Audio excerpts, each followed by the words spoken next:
Alright, so let's go ahead and make a devlog. So we're recording, good. Okay, so this project started off 2 months ago, right after I broke my arm.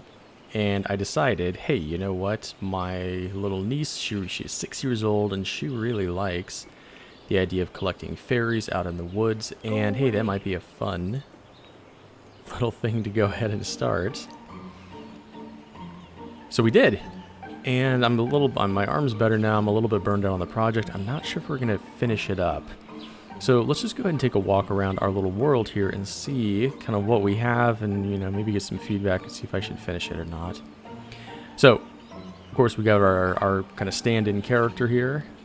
We have our leprechaun, and our leprechaun does, you know, capoeira because I think that's awesome. Anyway, we got his little structure here, his little home. And if we finish it up, he's going to be, you know, giving us our statement. Hey, you need to go, all my coins were stolen, and you need to go ahead and collect them for me. We've got our first coin behind the home here. There it is. All right. Anyway, let's take a look around at the world a little bit. I really like this here. On our signs for our blueprints, we managed to get the text popping off of it because, you know, he's a little bit magical. Go away. And of course, we've got a little volume there where he tells us to go away. Go away. Go away. Anyway, I like that. Yeah, let's go ahead and see. So the game primarily is about two things. One, finding fairies, and two, finding coins. And you can see in the upper left and right hand corners, we have all of those. Of course, if you're ever confused where the leprechaun is, hey, it's right at the end of the rainbow. Anyway. So for the most part, this game was pretty straightforward. Like I said, there's nothing really spectacular, unique. It's kind of, when we started off here, we had the idea this was going to be, you know, kind of baby's first dungeon. We got to find coins. We have got to find fairies. There's lots of little puzzles scattered all over that are, you know, pretty straightforward to solve. And for the most part, you know, they involve stepping on things and getting things to change. Oops. You know, we got our bridge that raises up here. It comes on out. We can get a fairy. And I think I put a coin up there. Yeah, so if you're feeling real... Ooh, we missed it. Oh well. Our character, she can do a little bit of swimming. The physics on the ponytail there is a little bit rough while she's swimming. But that's okay. And so for the most part, when we were designing the game, it was just supposed to be like a fun, engaging place for somebody to go play. You know, for a child to go wandering around and exploring. Really trying to encourage that sense of, you know, that Zelda-like sense of, well, what's around the corner? What's over there? How do I get there? Important things, generally, we tried to set up a fairy or a coin to draw the player in. And the game's pretty straightforward because I designed it. I know how things work.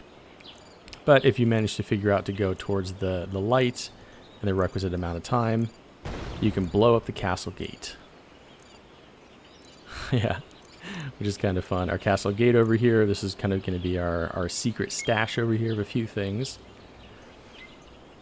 So in a bit here, we're going to talk about, there's a character, well, we'll just go over to it right now. There's essentially a character Stargate around here, and it's just designed to swap characters. So if you want to play as a rabbit in this world, you can play as a rabbit in this world. Because that sounds like a lot of fun, and it is. The final little task is if you can get one certain thing back to the leprechaun, you can turn into a fairy. And like I said, most of our puzzles here are pretty straightforward. This idea is kind of like baby's first dungeon.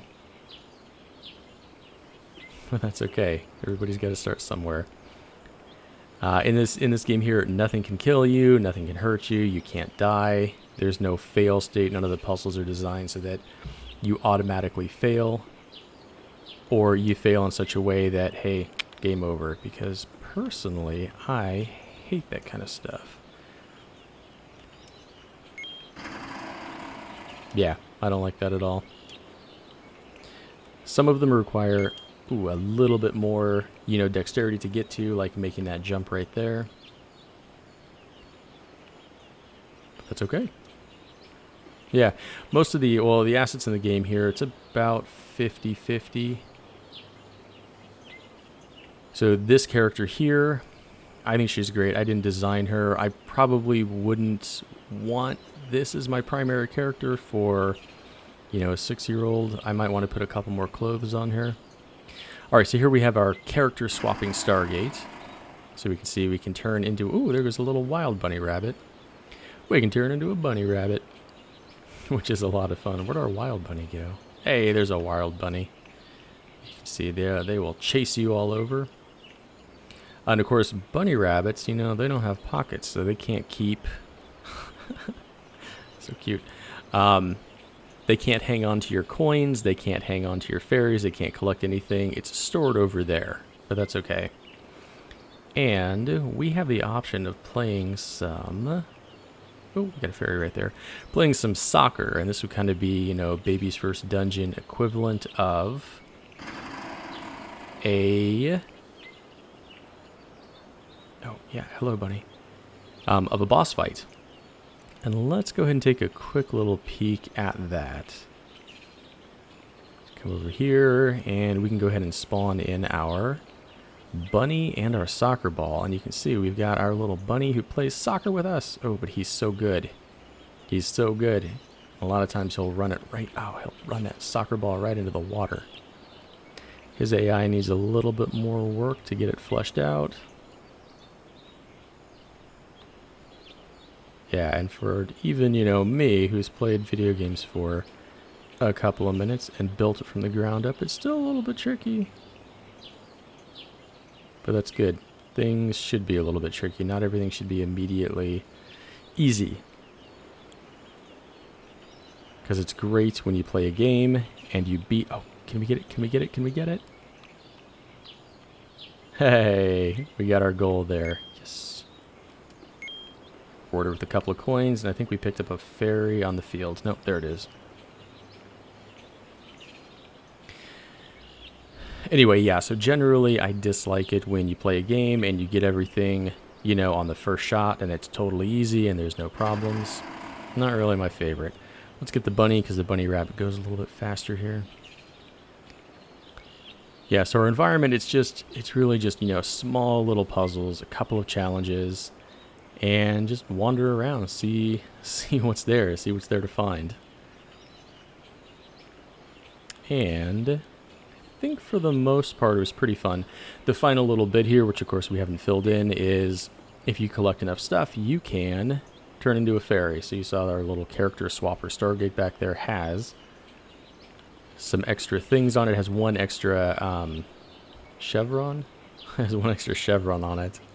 This is, of course, to turn the player into a fairy. So the final little bit, they can turn into a fairy and live in this enchanted forest here, which looks like a lot of fun. But I'm not sure if we're going to finish it out. I'm kind of losing motivation on it. But that's okay. I guess it's kind of the scourge of the indie developer is, why finish your projects when you can start a brand new fun project?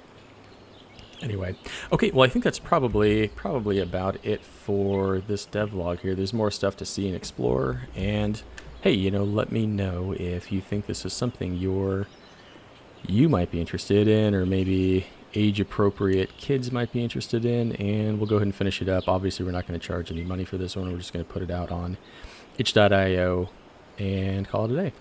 Cool. All right, well, thanks for checking that out, and have a good day.